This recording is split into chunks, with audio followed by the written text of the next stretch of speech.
കാൽ നൂറ്റാണ്ടുകാലം തുടർച്ചയായ ഇടതോരം ചേർന്ന തദ്ദേശ സ്ഥാപനമാണ് കൊല്ലം കോർപ്പറേഷൻ. ഇക്കുറിയും ആ തുടർച്ചയ്ക്ക് മാറ്റമുണ്ടാകില്ലെന്ന് ഉറപ്പിച്ചു പറയുകയാണ് ഇടതുമുന്നണി. എന്നാൽ ഇടതുകോട്ട തകർക്കാനുള്ള തന്ത്രങ്ങൾ തങ്ങളുടെ അണിയറയിൽ സജ്ജമെന്നാണ് UDFന്റെ വാദം.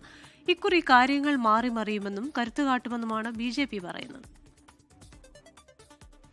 രൂപീകരണ കാലം മുതൽ ഇടതുപക്ഷത്തോട് മാത്രം ആഭിമുഖ്യം പുലർത്തിയ ചരിത്രമാണ് കൊല്ലം കോർപ്പറേഷനുള്ളത്.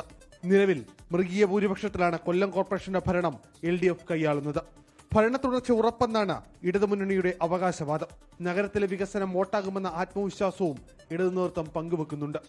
വീണ്ടും ഒരു ഭരണ തുടർച്ച ഉണ്ടാകണം എന്ന് തന്നെയാണ് കോർപ്പറേഷനിലെ സമ്മതിദായകരും പൊതുസമൂഹവും ആഗ്രഹിക്കുന്നത്. പ്രകടന പത്രികയിലൂടെ വാഗ്ദാനം നൽകിയത് ആ വാഗ്ദാനങ്ങളെല്ലാം നിറവേറ്റി ജനങ്ങളുടെ സാമൂഹികവും സാംസ്കാരികവും ക്ഷേമ പ്രവർത്തനങ്ങൾക്കുമെല്ലാം നേതൃത്വം നൽകിക്കൊണ്ട് മുന്നോട്ട് പോകുന്നു എന്നതാണ് ജനങ്ങൾ അങ്ങനെ ചിന്തിക്കുന്നതിൽ ഒരു പ്രധാനപ്പെട്ട കാരണം. വീടുകൾ കേന്ദ്രീകരിച്ച് ഇടതുമുന്നണിയുടെ കോർപ്പറേഷൻ ഭരണം പരാജയമെന്ന ക്യാമ്പയിൻ ആരംഭിച്ച UDF മുതിർന്ന നേതാക്കളെ ഇറക്കിയാണ് തെരഞ്ഞെടുപ്പിലേക്ക് കടക്കുന്നത്. ഇടതുകോട്ട ഇത്തവണ തകരുമെന്നും കൊല്ലം കോർപ്പറേഷൻ ഇത്തവണ ഭരിക്കുമെന്നുമാണ് UDF വാദം. ഈ 30 വർഷക്കാലത്തെ അവരുടെ ഭരണത്തിന് കൊല്ലത്തിന് യാതൊരു മാറ്റവും വരുത്താൻ കഴിഞ്ഞിട്ടില്ല. തികഞ്ഞ പരാജയമായിരുന്നു. ഇത്തവണ ഞങ്ങൾ ഇപ്പോൾ ഇവിടെ ഇരിക്കുന്ന നേതാക്കൾ ഉൾപ്പെടെ ഒറ്റക്കെട്ടായി ഞങ്ങളെ ഈ കോർപ്പറേഷൻ തിരിച്ചു പിടിക്കാനുള്ള ശ്രമത്തിലാണ്.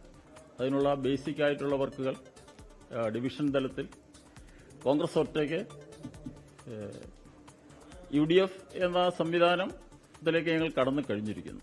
സംസ്ഥാനത്ത് തന്നെ ഏറെ പ്രതീക്ഷയോടെ BJP കാണുന്ന സ്ഥലങ്ങളിലൊന്നാണ് കൊല്ലം കോർപ്പറേഷൻ. ഭവന സന്ദർശനം മുന്നേ തുടങ്ങിയ BJP തെരഞ്ഞെടുപ്പ് ഗോതിയിലേക്ക് ഇറങ്ങിക്കഴിഞ്ഞു. കൊല്ലത്തിന്റെ സമഗ്രമായ വികസനം BJPയിലൂടെ സാധ്യമാവുന്ന നിലയിലുള്ള ഒരു വികസന രേഖ ഞങ്ങൾ അവതരിപ്പിക്കുന്നുണ്ട്.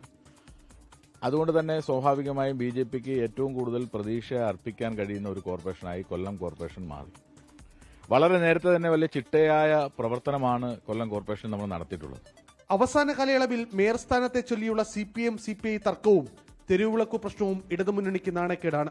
വിമത സ്ഥാനാർത്ഥി പ്രശ്നം എങ്ങനെ പരിഹരിക്കുമെന്ന് അറിയാത്ത ആശങ്കയിലാണ് UDF. സിറ്റിംഗ് സീറ്റുകൾ നിലനിർത്തുക എന്നത് BJPയെ സംബന്ധിച്ച് അനിവാര്യമാണ്. ഇത്തവണ 6 അംഗങ്ങളെന്ന സംഖ്യ ഉയർത്താൻ BJPക്ക് കഴിഞ്ഞാൽ കൊല്ലം കോർപ്പറേഷന്റെ ഭരണം അടുത്ത തവണ ആര് നടത്തണമെന്ന കാര്യത്തിൽ BJP നിർണായകമായ ഘടകമായിരിക്കും.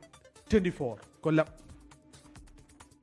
ലോകത്തെവിടെയായാലും ഏത് സമയത്തും 24 വാർത്തകളും ഓഗ്മെന്റഡ് റിയാലിറ്റി പാക്കേജുകളും എക്സ്പ്ലെയിനറുകളും വിശദമായി കാണാൻ ഞങ്ങളുടെ YouTube ചാനൽ നിങ്ങൾക്ക് സബ്സ്ക്രൈബ് ചെയ്യാം.